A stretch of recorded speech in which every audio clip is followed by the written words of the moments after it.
Suara samar terdengar dari arah samping Lin Yan. Shoyan mengatakan agar dia tidak mengungkapkan identitasnya dan jangan mengatakan apapun. Lin Yan secara alami tidak akan lupa dengan karakter suara sahabatnya. Karenanya keterkejutan itu membuatnya bertanya-tanya dan heran mengapa kau bisa ada di dataran tengah.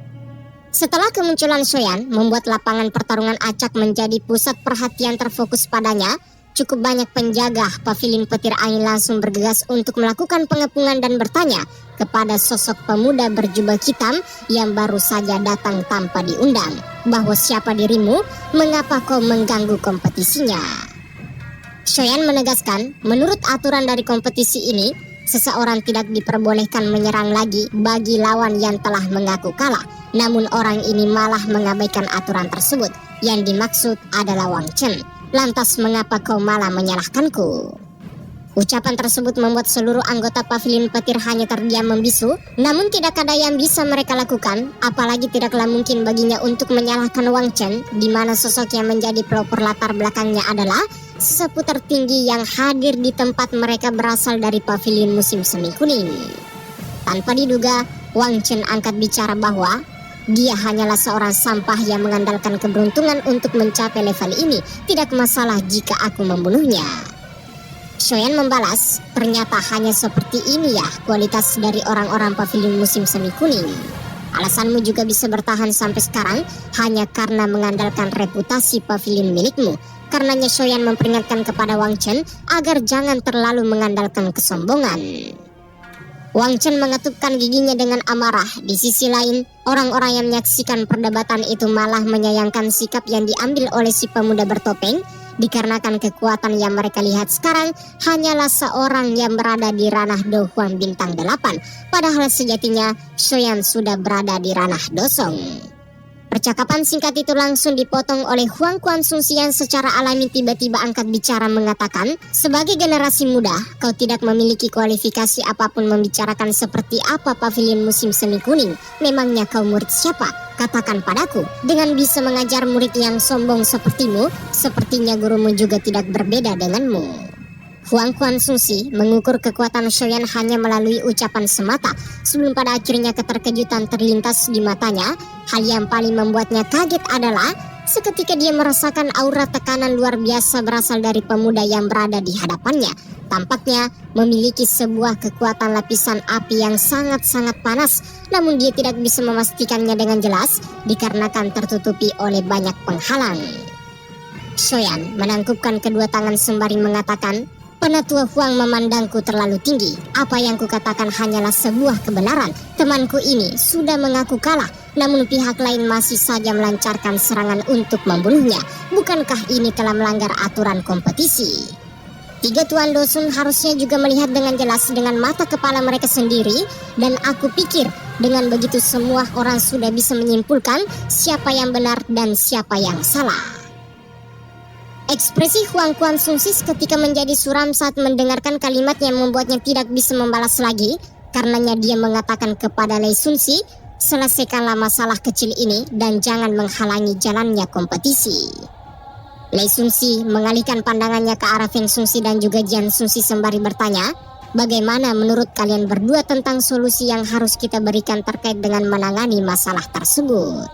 Meskipun sejatinya mereka semua sudah tahu bahwa Wang Chen memang bersalah, namun status dari Huang Kuansungsi serta karakternya memang sangatlah licik. Bahkan dia masih menganggap bahwa si pemuda bertopenglah yang telah melakukan pelanggaran. Karenanya, biarkanlah dia menderita 50 pukulan tongkat petir dan keluarkan dari puncak gunung. Namun justru berbeda dengan Feng Sungsi dan Jian Sungsi, keduanya memiliki pandangan yang tidak demikian. Meskipun orang ini telah mengganggu kompetisi, tapi dia punya alasan besar untuk melakukannya. Terlebih lagi, tindakan yang ditunjukkan oleh Wang Chen adalah sebuah hal yang tidak mematuhi norma-norma aturan, sehingga sangat sulit untuk menjelaskan jika orang lain yang malah mendapatkan hukuman. Jian Sungsi menyarankan, mari kita lupakan masalah ini dan izinkanlah dia pergi bersama dengan temannya, sehingga dengan begitu kompetisi akan bisa terus dilanjutkan. Tatapan Huang Kuansungsi menjadi suram saat dia melihat Lei Sunsi yang tampaknya mulai setuju dengan saran yang diberikan oleh kedua penatua yang lain. Karenanya karakternya yang tidak mau kalah kembali berkata, Karena kau berpikir bahwa Wang Chen hanya mengandalkan reputasi pavilion musim semi kuning untuk bertahan, maka biarkanlah aku memberimu kesempatan untuk bertukar pukulan dengannya. Dengan begitu, kau bisa membawa temanmu untuk pergi dengan damai, apapun hasil akhirnya. Saran yang diberikan oleh Huang Kuan-Susi jelas tidak bisa diterima oleh Lin Yan, dikarenakan itu hanyalah menghabiskan waktu. Namun Wang Chen menegaskan, jika kau tidak berani, maka bersujudlah 3 kali di hadapan guruku. Dengan begitu masalah ini akan berakhir. Jika tidak, kau tidak akan bisa pergi kemanapun. Dihadapkan dengan situasi semacam itu, Shoyan mengepalkan tinjunya dengan erat, bukannya takut atau apapun, tetapi yang dikhawatirkan adalah identitasnya akan terungkap di hadapan para pimpinan besar dari pavilion petir angin. Tetapi Shoyan tidak mempunyai pilihan, karenanya dia menyuruh Lin Yan untuk tetap tenang. Dikarenakan seseorang yang datang dari Akademi Dalam bukanlah orang lemah dibandingkan dengan jajaran anggota pavilion musim semi kuning. Shoyan melangkah maju ke depan, dia tidak merasakan takut sedikit pun untuk memberikan pelajaran kepada Wang Chen. Adapun Huang Kuan-Susi tertawa berkata bahwa Lei Xunxi sepertinya ini akan memakan sedikit jeda waktu kompetisinya. Lei Xunxi hanya menggelengkan kepala dan tidak mempermasalahkannya, namun dia berharap agar masalah tersebut tidak berlarut-larut dan berkepanjangan. Huang Kuan-Susi mengalihkan pandangannya menatap Wang Chen sembari berkata, masalah ini disebabkan olehmu, karenanya kau harus menyelesaikannya sendiri. Di sisi lain, kau harus paham seperti apa konsekuensinya jika gagal melakukannya. Tangan Wang Chen memegang belati hitam pekat cukup tertekan gemetar mendengarkan kata-kata pimpinannya. Karenanya dia sangat yakin akan membuat pemuda bertopeng itu membayar harga yang mahal karena telah berani mempermalukan pavilion musim semi kuning. Para pesaing pertarungan acak yang masih tersisa perlahan mundur untuk membuka arena pertarungan duel maut antara Shoyan melawan Wang Chen. Lin Yan tampaknya cukup cemas dikarenakan yang dia lihat sekarang, kekuatan Shoyan hanyalah berada di ranah Do Huan bintang 8, sementara Wang Chen sudah selangkah menginjak ranah Dosong. Lin Yan mengetukkan giginya dengan amarah sembari berkata, jika orang ini berani menyakiti Shoyan, maka aku tidak akan melepaskannya, bahkan meskipun harus mempertaruhkan nyawa. Wang Chen menatap Shoyan dengan tawa dingin penuh kesombongan berkata, jika kau mengaku kalah sekarang dan bersujud 3 kali di hadapanku, maka mungkin aku tidak akan membiarkanmu tersesat di pavilion petir angin. Shoyan tidak menanggapi ucapan bodohnya, segera dia mengepalkan tinju doki di tangannya melonjak ke segala arah membentuk penguasa energi hijau yang dimana pada saat ini dia harus menggunakan bentuk esensi avatar doki pedang untuk menggantikan senjata hitam miliknya. Dikarenakan Shoyan mengerti bahwa penguasa pedang hitam yang pernah dipakainya tentu akan dikenali ketika dikeluarkan. Pertarungan akhirnya dimulai, belati hitam pekat segera melesat lurus dengan cukup tajam untuk menggerogoti leher Shoyan. Energi besar yang terbuat dari angin membawa ledakan sonik penghancur, namun di bawah tekanan kekuatan Shoyan, hal itu tidak berguna sama sekali. Bahkan hanya dalam sekejap mata dia berhasil memaksa Wang Chen mundur dari tempatnya berpijak. Shoyan berkata, sepertinya kau hanya biasa-biasa saja. Wang Chen membalas, itu baru pemanasan, masih terlalu dini untuk berbicara sombong. Wang Chen menjilat belati di tangannya, doki hitam gelap sekali lagi melonjak keluar dari tubuhnya yang dimana kekuatan yang dirilisnya kali ini mampu melebihi kekuatan seseorang yang berada di puncak kelas Do Huan. Atau bisa dikatakan dia akhirnya memutuskan untuk menggunakan kekuatan langkah ranah dosongnya. Wang Chen menegaskan kepada Shoyan bahwa ini adalah kesempatan terakhir baginya untuk menunjukkan rasa penyesalan sebelum terlambat. Shoyan yang menyaksikannya cukup tercengang, dia menyimpulkan untuk menghadapi si bajingan itu memang tampaknya agak merepotkan. Bukan hal apapun, dia sekarang sedang menyembunyikan identitasnya. Tetapi jika terus berlanjut dan berlanjut dalam pertarungan, takutnya orang-orang pavilion petir angin akan segera tahu. Sebuah teknik yang bernama tarian belati melingkar mengikis tulang menggunakan kecepatan yang jauh luar biasa dibandingkan sebelumnya. Dalam sekejap mata, serangan Wang Chen ini langsung muncul di hadapan Shoyan. Shoyan mengambil gerakan penuh menggunakan penguasa aliran tubuh 6 gabungan membentuk sebuah tameng pertahanan. Cahaya hitam yang datang dari segala arah mengalir saling bentrok satu sama lain di lapangan terbuka. Para penatua tertinggi dari masing-masing pimpinan menyaksikannya, termasuk Feng Susi, Lei Xunxi, Jian Susi, ikut merasakan bahwa Tampaknya memang benar, si pemuda bertopeng ini telah menyembunyikan kekuatan aslinya. Sebab itulah mereka secara samar-samar cukup bisa menyimpulkan bahwa Wang Chen akan berada dalam masalah. Hembusan api hitam bercampur dengan kekuatan Tamendoki yang terbentuk. Shoyan menggunakan teknik yang bernama api membelah, menghempaskan serangan Wang Chen meskipun tidak ada ledakan sonik atau fenomena yang luar binasa, tetapi terjadi di hadapan banyaknya orang. Kekuatan yang ditunjukkan oleh Shoyan kali ini mampu disadari oleh Tang Yin, Feng Qing'er, Mu Qingluan bahwa tidak disangka si pemuda bertopeng ternyata adalah seorang elit dosong. Nah, dalam pandangan itu, salah satu orang yang cukup merasakan ada hawa familiar dari keberadaan Shoyan, tidak lain dan juga tidak bukan, hanyalah Feng Qing'er. Dalam sepersekian detik saja, tidak disangka kekuatan Wang Chen mampu dilampaui dengan mudah. Fenomena mengejutkan itu bahkan Lin pun juga tidak menyangka. Tidak disangka Shoyan benar-benar telah mencapai dan menerobos ranah dosong. Kesenjangan yang dimiliki dengannya adalah sesuatu yang berjarak seperti langit dan bumi. Kecepatan kultivasi yang dimiliki oleh Shoyan benar-benar sangat menakjubkan, dikarenakan hanya beberapa tahun yang singkat ranahnya sudah mampu menerobos sampai ke titik itu. Ekspresi Huang Quan-Sun mulai menjadi suram, tatapan sinisnya menatap ke arah si pemuda bertopeng. Sepertinya tebakannya kali ini sudah salah. Jian Sungsi berkata, orang ini tidaklah sederhana, Wang Chen bukan tandingannya. Mendengarkan itu Huang Quan-Sun membalas, ini belum berakhir, menebak hasil akhirnya tanpa dasar hanya akan mempermalukan dirimu sendiri. Jian Sungsi tertawa dingin, dia mengatakan, aku ingin melihat siapa yang pada akhirnya akan malu. Selang beberapa menit bertukar pukulan, Wang Chen mulai merasakan tekanan batin yang menyiksa.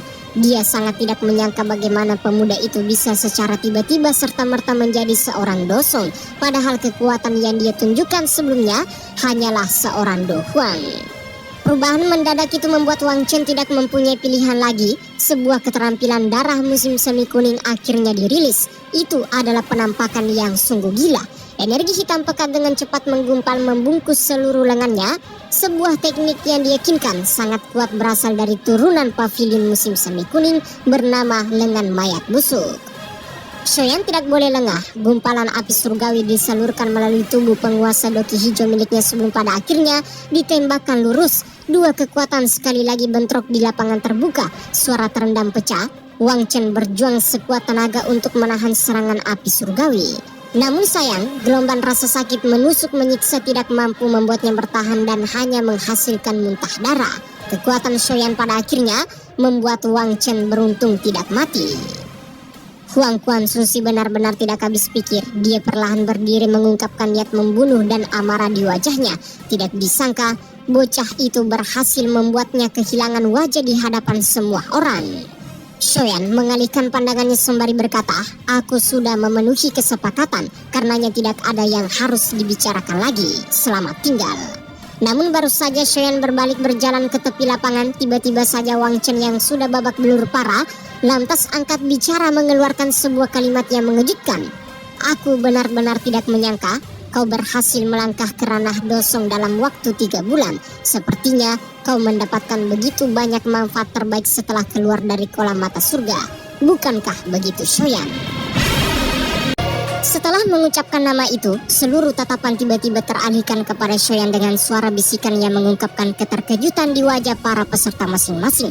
Sosok yang disebutkan oleh Wang Chen sebelumnya, bukankah adalah orang yang menaruh dendam perselisihan dengan pavilion petir utara? Bahkan kebanyakan dari mereka sudah tahu, sosok yang bernama Shoyan mampu lolos dari genggaman tangan Fetian. Tidak terhitung banyaknya orang yang memfokuskan pandangan mereka ke arah si pemuda bertopeng. Bahkan Tang Yin sendiri pun tidak habis pikir, orang yang bertarung ternyata adalah Shoyan. Apakah dia sudah gila? Mu Qingluan pun juga demikian. Tidak disangka Shoyan benar-benar memberanikan dirinya untuk datang.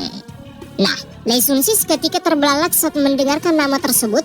Karenanya dia bertanya kepada Fetian, apakah dia adalah bocah yang bernama Shoyan yang telah kau sebutkan? Huang Quan-Sun tertawa dingin penuh dengan kekejaman. Tidak disangka orang yang menyebabkan masalah di pavilion petir utara baru-baru ini ternyata malah mengantarkan nyawanya sendiri ke dalam jurang kematian. Tampaknya masalah hari ini akan lebih menyenangkan. Fetian segera mengincak udara kosong dan muncul tepat di atas kepala Shoyan sembari menegaskan, bocah, lepaskan benda yang berada di wajahmu." Wajah Shoyan menjadi suram dan tampak lebih serius untuk menghadapi situasi rumit kali ini. Dia juga tidak kira lagi, dikarenakan Wang Chen pernah bertukar pukulan dengannya pada saat berada di kolam mata surga. Karenanya tidak ada yang kebetulan mengapa dia bisa mengenali jenis api surgawi serta efek penekanan doki di dalam tubuhnya. Lin Yan mulai merasa lebih cemas lagi saat identitas sahabatnya terungkap. Karenanya dia bertanya dengan suara yang terbata-bata, "Kau tidak berniat untuk menyerang, bukan?" Nah, karena sudah demikian dan tidak ada jalan untuk melarikan diri lagi, maka Shoyan lantas berkata, "Serahkan saja padaku." Shoyan mengangkat kepalanya sembari melepaskan topeng di wajahnya sembari bertanya, "Kenapa?" Dia tidak merasakan takut sedikit pun, bahkan bertanya dengan tegas kepada Fetian, "Apakah kau berencana untuk menyerangku lagi?" Fetian segera menghilang dari tempatnya berpijak dengan kecepatan luar biasa, layaknya seperti cakar hantu gelombang petir menyelimuti tubuhnya dan langsung menerkam lurus ke arah Shoyan. Namun sayang, serangan kejutan pertama itu hanya mengenai sebuah bayangannya. Fetian mengatakan, "Tidak disangka kekuatanmu telah meningkat lagi, pantas saja kau berani bersikap begitu sombong." Shoyan membalas, "Pavilion petir hanya sekumpulan orang-orang biasa. Bahkan kalian para generasi tua malah menindas kami yang lebih muda menggunakan keunggulan pavilion serta reputasi kalian." Setelah itu dia lantas mengadahkan pandangannya ke arah Lei Xunxi sembari berkata, "Jika kau benar-benar menganggap bahwa aku memiliki permusuhan yang sangat dalam dengan pavilion milikmu, lantas mengapa kau tidak bertindak secara pribadi menggunakan kekuatan dosun milikmu sendiri? Dengan kekuatanmu itu, sudah bisa dipastikan aku tidak akan bisa bertahan lebih dari satu pertukaran denganmu. Mengapa kau harus membuatnya menjadi rumit, bahkan membebaninya kepada orang lain?" Kata-kata yang diucapkan oleh Shoyan menimbulkan keributan di lapangan terbuka. Tidak disangka pemuda yang baru saja melangkah ke ranah Dosong berani berbicara begitu lancang di hadapan pemimpin tertinggi pavilion petir angin yang sudah menginjak ranah elit Dosun. Lei Xunxi membalas, "Aku tidak perlu menggunakan trik semacam itu, bahkan hanya untuk menangkapmu." Shoyan berkata, "Sesuatu ini adalah hal-hal yang sangat mudah yang harusnya bisa dilakukan oleh pavilion milikmu. Selain itu, jika pavilion petir utara gagal melakukannya, masih ada pemimpin pavilion barat dan juga pavilion selatan." Fetian mengatupkan giginya dengan amarah saat mendengarkan ocehan. Dengan reputasinya yang sudah cukup terkenal di pavilion petir utara, bahkan untuk menangkap seorang bocah Do Huang saja pun tidak mampu dia lakukan. Sehingga dengan sebab itulah dia telah kehilangan wajah serta martabatnya di hadapan semua orang. Karenanya hari ini dia harus segera menghabisi Shoyan. Lapisan awan langit yang jauh mengeluarkan suara gemuruh, suara terendam petir perak berkedip dari dalam menghasilkan gemuruh menakutkan. Lin Yan segera menyuruh Shoyan untuk melarikan diri. Bagaimanapun tidak ada harapan kemenangan jika ingin melanjutkan pertarungan di kandang mereka. Shoyan hanya menggelengkan kepalanya dikarenakan tempat ini adalah pusat dari Gunung Petir, sebuah markas besar yang telah dibentuk oleh mereka. Berlari keluar pun tidak akan menyelesaikan masalah. Karenanya Shoyan segera mengalihkan pandangannya ke arah Feng Xunxi sembari berkata bahwa Tuan Dosun junior ini ingin kau melihat sesuatu. Feng Xunxi pada awalnya acuh tak acuh, bahkan dia mengatakan, "Masalah ini adalah dendam milikmu dan juga pavilion petir utara. Tidak ada hubungannya denganku sama sekali." Tentu saja, meskipun Feng Xunxi merupakan salah satu orang yang paling ditakuti oleh pimpinan seperti Lei Xunxi, namun ada baiknya dia tidak berselisih. Shoyan segera melepaskan cincin hitam kuno yang ditinggalkan oleh Yalao dan melemparkannya ke arah Feng Xunxi. Itu adalah sebuah pembuktian yang harus dia lihat secara langsung. Nah, saat melihat cincin kuno yang berada di tangannya, Feng Xunxi mampu merasakan sebuah jejak spiritual yang cukup dalam, berupa sebuah kegelisahan yang tidak mampu disembunyikan. Tatapan wajahnya seketika menjadi sangat kaget bukan kepalang saat merasakan bahwa ternyata di dalam cincin kuno itu terdapat sebuah peninggalan yang menjadi tanda persahabatan dengan teman lamanya. Gemetar hatinya tidak bisa tertahankan, pandangannya mulai kosong, sehingga dengan cepat dia menghilang dari tempatnya berpijak dan langsung muncul di hadapan Shoyan sembari menahan kekuatan serangan pedang dari Fetian. Dia menegaskan kepada seluruh jajaran pemimpin pavilion petir utara bahwa tidak satupun orang yang diizinkan untuk menyentuhnya. Anjas mantap. Suara lantang dan kalimat penegasan yang dikeluarkan oleh Feng Xunxi Tidak satupun pimpinan ahli dosun dari masing-masing utusan pavilion yang meragukan kata-katanya. Di sisi tepi arena, Mu Qingluang juga dipenuhi dengan rasa keterkejutan. Dia belum pernah melihat gurunya dengan mudah mengungkapkan emosi semacam itu, bahkan setelah melatihnya bertahun-tahun.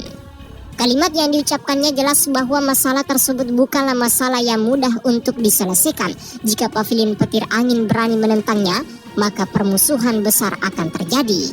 Namun terlepas dari itu, semuanya disebabkan oleh salah satu benda yang dikeluarkan oleh Shoyan. Seketika Mu Qingluang teringat kata-katanya pada saat berada di kolam mata surga. Shoyan pernah mengatakan bahwa dirinya adalah seorang murid dari teman lama gurunya. Suasana tempat menjadi tenang sunyi senyap tetapi dipenuhi dengan aura yang cukup dingin. Lei Xunxi lantas menoleh angkat bicara dengan benang kemarahan bahwa Feng Xunxi, apa maksudmu? Jian Xunxi mencoba mendinginkan suasana dengan kalimat bahwa semuanya bisa dibicarakan dengan baik. Adapun Huang Xunxi tertawa bahagia dikarenakan sepertinya semua penghinaannya akan segera terbayarkan. Feng Xunxi lantas bertanya kepada Shoyan, kau dan dia, apa hubungan kalian? Shoyan menjawab, seorang guru dan juga murid. Feng Xunxi tidak bisa menahan rasa bahagia di hatinya. Itu adalah jawaban yang paling ingin ku dengar. Namun bisakah kau memberikanku bukti tambahan? Selepas mengatakan itu, Shoyan segera mengelurkan tangannya menunjuk segel api dingin tulang yang berada di dahinya, sebuah peninggalan yang bisa menjadi pembuktian fakta bahwa dirinya adalah murid yang sangat dibanggakan oleh Yao Chen. Setelah melihat api surgawi putih tersebut, Feng Xunxi mengangkat kepalanya menghirup udara yang cukup dalam. Pada akhirnya, dia berhasil menemukan sahabat lamanya yang dimana telah membuatnya sulit untuk menemukannya selama bertahun-tahun. Nah, setelah mengetahui bahwa Shoyan adalah murid turunan langsung dari Yalao, Feng Xunxi lantas berkata padanya, karena kau adalah muridnya, maka jangan panggil aku dengan sebutan Feng Xunxi lagi. Panggillah aku sebagai Feng Xian. Aku tidak ingin membicarakan hubunganku dengannya secara rinci seperti apa, namun jika kau tidak keberatan, maka anggaplah aku juga sebagai gurumu di masa depan. Dengan reputasi yang dimiliki oleh Feng Xunxi di dataran tengah, sebenarnya ada banyak sekali orang yang ingin memanggilnya sebagai seorang guru dan ingin menuntut ilmu darinya. Namun ini adalah kali pertama baginya menawarkan diri kepada seorang pemuda agar memanggilnya sebagai sebutan guru. Feng Xunxi lantas berkata, serahkan masalah ini padaku. Selepas mengatakannya, dia lantas mengalihkan pandangannya ke arah Lei Xunxi sembari menegaskan bahwa aku bisa mengalah padamu dengan semua masalah yang terjadi. Namun pavilion petir angin tidak diperbolehkan sedikit pun untuk menyentuh Shoyan. Lei Xunxi mengungkapkan amarah dalam pandangan matanya sembari berkata, ini adalah masalah antara pavilion milikku dan juga dirinya. Jika kau bersikeras untuk ikut campur, maka itu akan mempengaruhi hubungan di antara dua pavilion kita. Feng Xunxi membalas, jika sesuatu terjadi padanya hari ini, maka sama saja hasil akhirnya akan terjadi sebuah perang besar antara dua pavilion. Lei Xunxi benar-benar tidak habis pikir entah kenapa Feng Xunxi tiba-tiba secara serta-merta malah melindunginya mati-matian, bahkan sampai ingin mengorbankan hubungan mereka. Lei Xunxi mencoba memperjelas kejadiannya bahwa bocah itu diam-diam telah mempelajari gerakan 3000 petir yang berasal dari pavilion petir angin. Bahkan baru-baru ini memperoleh metode pelatihan untuk melatih tubuh ilusinya. Jika masalah ini ku kesampingkan hanya dengan sebuah kalimat darimu, lantas bagaimana pavilion milikku membayarnya? Shoyan angkat bicara bahwa kau terlalu sembarangan dalam berbicara. Gerakan 3000 petir hanyalah sesuatu yang kutemui ketika berlatih di luar dataran tengah. Bagaimana kau bisa mengatakan bahwa aku mempelajarinya secara diam-diam? Jika seperti itu pemikiranmu, bukan berarti bahwa siapapun yang mempraktekkan keterampilan Do itu, maka sama saja mencari kematian. Sementara itu metode pelatihan tubuh ilusi 3000 petir sudah diambil oleh Fetian. Kau harusnya menyadarinya. Wajah luapan amarah Fetian benar-benar tidak tertahankan lagi. Namun tidak ada yang bisa dia lakukan, mengingat reputasi yang dimiliki oleh Feng Xunxi. Jelas dia kalah mutlak dari segi pandangan aspek kekuatan manapun. Lei Xunxi kembali berkata, karena masalah ini dimulai darinya, maka mengapa kita tidak melakukan sebuah kesepakatan? pertarungan mereka akan diserahkan kepada Fetian. Terlepas dari siapa pemenang di antaranya, maka aku bisa menjamin semua permasalahan yang pernah dia lakukan akan berakhir. Bagaimana menurutmu? Feng Shusi membalas, masih banyak jarak yang terlalu besar antara Fetian dan juga Shoyan. Menindas yang lebih mudah bukanlah keputusan yang bijak. Nah, karena penawaran pertama ditolak, maka Lei Shusi kembali bertanya, kalau begitu, apa keputusan yang kalian inginkan? Apakah kau ingin melihat pavilion milikku tidak melakukan apapun dan hanya melepaskan Shoyan begitu saja? Jelas, aku tidak akan membiarkannya dengan mudah. Nah, Jian Shusi tiba-tiba angkat bicara berkata bahwa masih ada satu jalan. Mengapa kita tidak meminta seseorang dari generasi yang sama untuk melakukannya? Saran itu membuat Lei Shusi berpikir cukup dalam, tapi dia mengerti dari sebuah kalimat yang diucapkan oleh Jian Shusi bahwa tampaknya orang yang disebutkan sangatlah cocok dengan Feng Qing'er. Dia adalah salah satu murid generasi muda yang dibanggakan. Karenanya setelah berpikir dan berpikir, Lei Shusi akhirnya memutuskan, karena Shoyan belum bisa dianggap seimbang melawan Fetian, maka aku akan menyuruh Qing'er untuk bertarung dengannya. Jika Shoyan kalah, maka dia harus berjanji untuk tidak menggunakan gerakan 3000 petir lagi di masa mendatang. Namun jika muridku kalah, maka dendam antara Shoyan dan pavilion petir utara akan terselesaikan. Bagaimana menurutmu? Tetapi satu persyaratan yang ditegaskan dalam pertukaran ini adalah dilarang keras menggunakan kekuatan spiritual orang lain. Feng Shusi sebenarnya cukup ragu saat mendengarkan tawaran terakhir itu, dikarenakan dia tahu bahwa Feng Qing'er bukanlah generasi yang bisa dianggap remeh. Karenanya sekali lagi dia bertanya kepada Shoyan, apakah kau berani menerima tantangannya? Shoyan mengungkapkan tatapan membara dalam pandangan matanya, tidak merasakan gentar sedikit pun. Karenanya dia menegaskan, aku akan menerima tantanganmu.